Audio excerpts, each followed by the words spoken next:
আমরা 10 মিনিট সময় দেবো। এই 10 মিনিটের পরে কিন্তু থাকলে সেটা অবৈধ হবে এবং দুই একজনকে টেনে নিয়ে যাওয়া হচ্ছে। দেখতে পাচ্ছেন একজনকে কিন্তু তুলে নিয়ে যাওয়া হচ্ছে। দেখতে পাচ্ছেন একজন নারী মিডিয়ার সদস্য তিনি পড়ে গেছেন এবং পুলিশ সদস্যরা লাঠিচার্জ করছে, আপনারা লক্ষ্য করতে পেরেছেন। 3 বছর চাকরি করছি, 4 বছর জেল কাটছি। এই অবৈধ ফ্যাসিস্ট শেখ হাসিনার আমলে কিছুই পাই নাই। 16-17 বছর মিডিয়া এই জুলুমের নির্যাতনের অন্যায় শিকার। আমরা মজলুম মিডিয়া, আমরা কিছুই বলি নাই। আমাদেরকে জোর করে ধরে নিয়ে যাচ্ছে। এই জনগণের কাছে, দেশবাসীর কাছে বিচার দিলাম। আমি ছিলাম রংপুর, ঢাকায়ও ছিলাম না। আমার কেন এরকম করা হইতেছে? এই মুহূর্তে আপনারা যদি লক্ষ্য করেন তাহলে দেখতে পাচ্ছেন যে পুলিশ সদস্যরা, আমরা দেখছি তাদেরকে তাড়িয়ে দেওয়ার চেষ্টা করছে এবং বিডিও সদস্যরা উত্তেজিত অবস্থায় রয়েছে, সেই দৃশ্য আপনারা দেখতে পাচ্ছেন।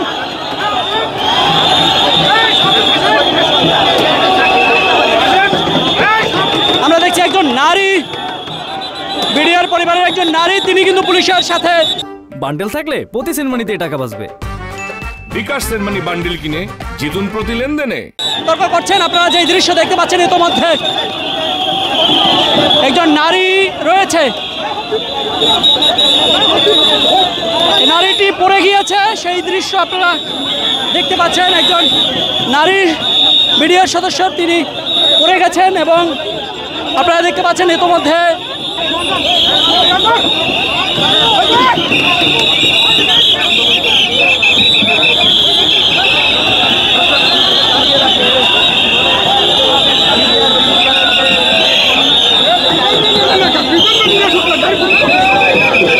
আমরা দেখছি বিডিও সদস্যদেরকে, সাবেক বিডিও সদস্যদেরকে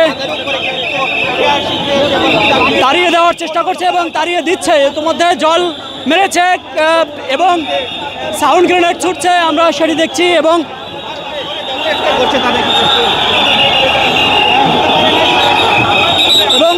দুই একজনকে টেনে নিয়ে যাওয়া হচ্ছে। দেখতে পাচ্ছেন একজনকে কিন্তু তুলে নিয়ে যাওয়া হচ্ছে।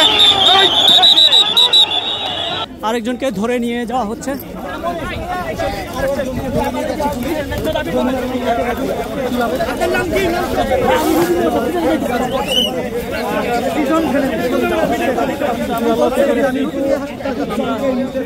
আমরা দেখছি বেশ এরকম জাতীয় জাদুঘরের সামনে থাকতে কিন্তু আমি বলছিলাম যে আপনারা কাজ করেন, আপনাদের হচ্ছে ইয়েটা দেন, প্রতিনিধি দলের নামটা দেন, আমি এখান থেকে পাঠাই দেন। আপনারা যেখানে যাবেন সেখানে চলে যান। ওইখানে মন্ত্রণালয়ে পাঠা দিচ্ছে, কথা হয়েছে, কিন্তু ওইখানে কিন্তু আমার সাথে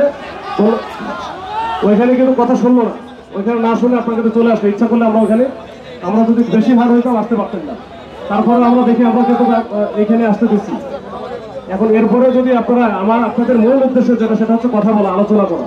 আমি তো করাতে চাচ্ছি আপনারা এখান থেকে ওখানে 5 জন চলে যান, আমাদের গাড়ির সহ আমি দিচ্ছি।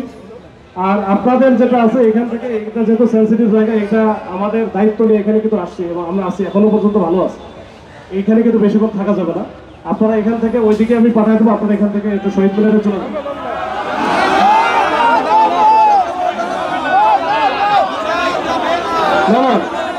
নাহলে আমি এটা যেহেতু অবৈধ সমাবেশ, এখানে 144 জারি করা আছে।